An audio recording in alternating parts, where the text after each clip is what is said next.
দর্শক, শেখ হাসিনা আবারও রাজনীতিতে ফেরার চেষ্টা করছে।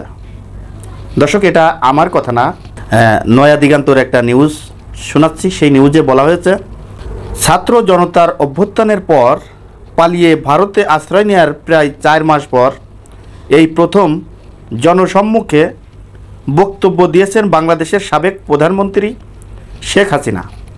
গত সপ্তাহে তিনি যুক্তরাষ্ট্রের নিউ ইয়র্কে আওয়ামী লীগ আয়োজিত একটি অনুষ্ঠানে ভার্চুয়ালি যোগ দিয়েছেন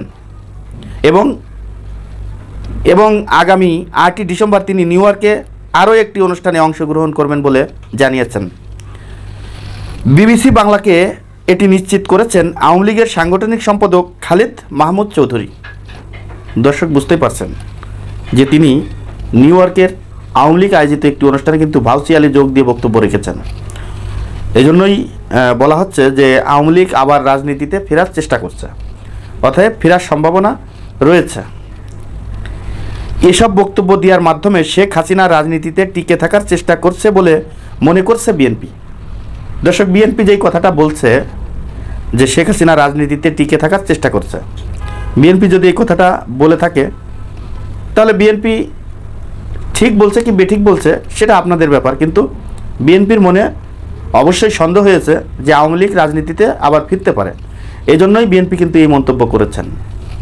মূলত গত 5 আগস্ট ক্ষমতার পট পরিবর্তনের পর বিভিন্ন সময়ে আওয়ামী লীগ সভাপতি শেখ হাসিনা কিছু ফোন আলাপ সামাজিক যোগাযোগ মাধ্যমে ছড়িয়ে পড়ে।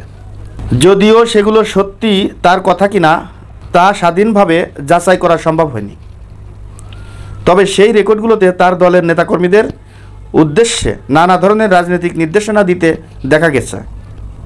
কিন্তু এইসব ফাঁস হওয়া কল রেকর্ডগুলো যদি বাদ দেওয়া হয় তাহলে শেখ হাসিনা এই প্রথমবারই জনসম্মুখে বক্তব্য দিতে দেখা গেছে।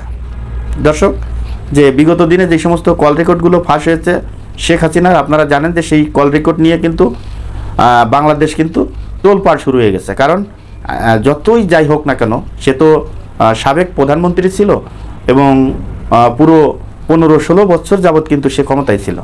তা সেই ক্ষমতায় থাকা অবস্থায় তার যে পতন হয়েছে, সেই পতন হওয়ার পর সবার মনে কিন্তু একটা ভয় এবং একটা ভীতি থেকেই যায়, এটাই স্বাভাবিক।